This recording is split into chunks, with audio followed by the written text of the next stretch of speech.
երբ ընդդիմությունը Նիկոլ Փաշինյանին հաճախ մեղադրում է պատերազմ հրահարելու մեջ, սրա համար է մեղադրում, որ գնաց Սարդարապատում մեդալներ տվեց, ստեղծեց մի իրավիճակ, որտեղ Ալիևը եթե անգամ պլաններ ուներ պատերազմ սկսելու, սկսեց հենց այդ ժամանակ, որովհետև եթե չսկսեր, ինքը իշխանություն էր կորցնելու։ Սա պատերազմի մասով։ Հիմա գանք նաև գիտեք, Փաշինյանը հասարակությանը միայն պատերազմով չի, որ սպառնում է։ Փաշինյանը պատերազմը սարքել է պարտությանը հավասարազոր մի բան, ասում է լինելու է պատերազմ, աղետալի կորուստներ ենք ունենալու, կորցրել ենք ինքնիշխանությունը, չէ՞։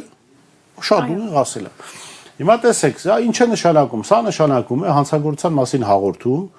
Փաշինյանը տալիս է ինքն իր դեմ, որովհետև ինքը խորհրդանում հայտարարել էր, որ հիշում եք, ասում էր, այդ 8 միլիարդը վերցրել ենք, զենք ենք գնել,